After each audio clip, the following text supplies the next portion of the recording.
పవన్ కళ్యాణ్ ఆలోచనలు చాలా భిన్నంగా ఉంటాయి. ఆయన ఆలోచన శైలి జాతీయ భావాలకు దగ్గరగా ఉంటుంది. దీనిపైన సూక్ష్మంగా ఆలోచన చేస్తారు. పవన్ కళ్యాణ్ జనసేన నుంచి అవకాశాలు దక్కించుకున్న ప్రజాప్రతినిధులతో ప్రత్యేకంగా సమావేశమయ్యారు. పదవి అంటే బాధ్యత అని గుర్తు చేసేలా ఈ సమావేశం కొనసాగింది. ఆ పార్టీకి చెందిన ఎమ్మెల్యేలు, ఎంపీలు, మంత్రులు, నామినేటెడ్ పదవులు దక్కించుకున్న వారు, పార్టీ పదవులు దక్కించుకున్న వారితో ప్రత్యేకంగా సమావేశమయ్యారు పవన్.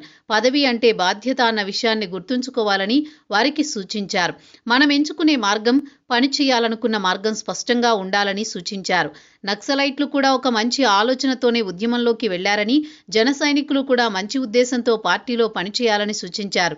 మిగతా రాజకీయ పార్టీలకు జనసేన భిన్నమని చెప్పుకొచ్చారు. భారతీయ జనతా పార్టీ మాదిరిగా జనసేన బలపడాలన్నది తన అభిమతంగా చెప్పుకొచ్చారు పవన్.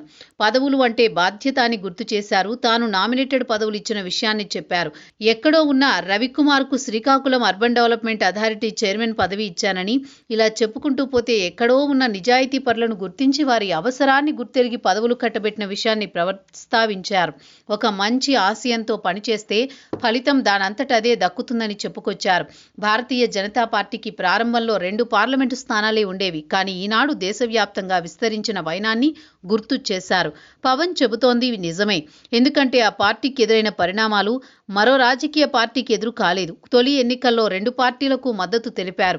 అటు తర్వాత నేరుగా ఎన్నికల్లో పోటీ చేసి ఓడిపోయారు. 2 చోట్ల పవన్ స్వయంగా ఓడిపోయారు. ఈ తరుణంలో ఎన్నో రకాల అవమానాలు ఎదుర్కొన్నారు. వాటిని తట్టుకుని నిలబడ్డారు. అయితే ఎమ్మెల్యేల ఎంపిక కూడా పవన్కు సాహసమే. అలా టిక్కెట్ల ఎంపికలో కూడా జాగ్రత్తలు తీసుకున్నారు. పార్టీ 100% విజయం సాధించిన తర్వాత కూడా అనేక రకాలుగా సవాళ్లు ఎదురయ్యాయి. అయితే నామినేటెడ్ పదవుల ఎంపికలో మాత్రం చాలా అంశాలను పరిగణలోకి తీసుకున్నారు. అవినీతి అనేదే అక్కర్లేని నాయకులు మాత్రమే ఎంపిక చేసి నామినేటెడ్ పదవులు కట్టబెట్టారు.